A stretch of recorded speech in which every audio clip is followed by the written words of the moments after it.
Bonjour tous les deux, bonjour à tous. Alain Juppé a donc inauguré, on aurait pu dire essuyer les plâtres, mais c'était plutôt inauguré, la nouvelle émission politique de TF1. Depuis quelques semaines, on dit beaucoup que l'effet Juppé se tasse un peu.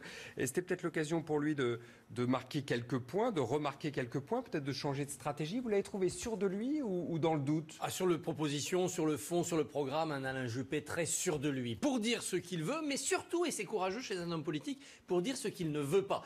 Quand il explique, par exemple, que supprimer 1 million de fonctionnaires, comme le veut l'association IFRAP, un très libéral, il dit c'est un remède de cheval, ça va tuer le malade, 250 000, pas plus. Il est carré dans la limite qu'il met. Il ne tombe pas dans la démagogie, y compris quand il s'adresse par ricochet à Nicolas Sarkozy. Sur l'islam, par exemple, la manière de dialoguer avec l'islam, il s'est rapproché des positions de Gérald Darmanin. Il n'est pas sur une ligne identitaire qui finalement flatte l'électorat, notamment l'électorat de la primaire, mais qui ne correspond pas à une politique applicable. Donc un Juppé extrêmement sûr de lui dans ce qu'il ferait. Reste deux doutes.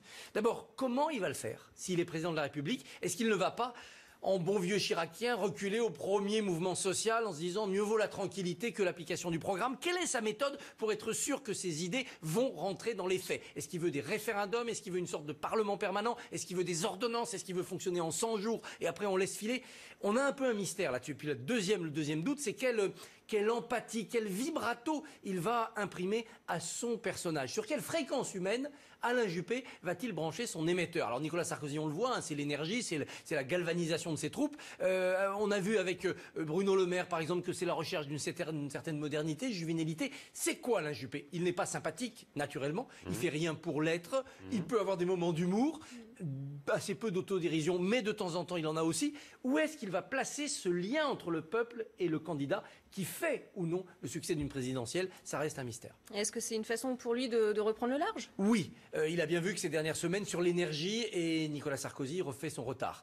On ne peut pas concurrencer avec Nicolas Sarkozy sur l'énergie, sur le dynamisme. Donc c'est pas la peine de courir derrière Sarkozy là-dessus. Il faut, Sarkozy, et Alain Juppé l'a fait en fin de semaine dernière, lui taper sur les doigts dès qu'il y a une possibilité. Et donc sur le cumul président du parti, candidat pas déclaré mais déjà en campagne, Alain Juppé a froncé les sourcils, il a tapé sur les doigts. Et puis il faut faire la différence sur le fond.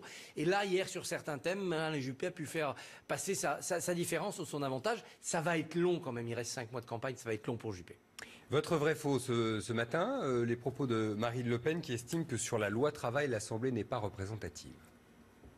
Ils ont cherché à la faire passer de force auprès d'une Assemblée nationale qui n'est déjà pas représentative, puisque le moins qu'on puisse dire, c'est qu'il est anormal que les 30% du Front national soient représentés par deux députés sur 577. Ça, c'est les élections. Christophe, très court, c'est vrai ou c'est faux?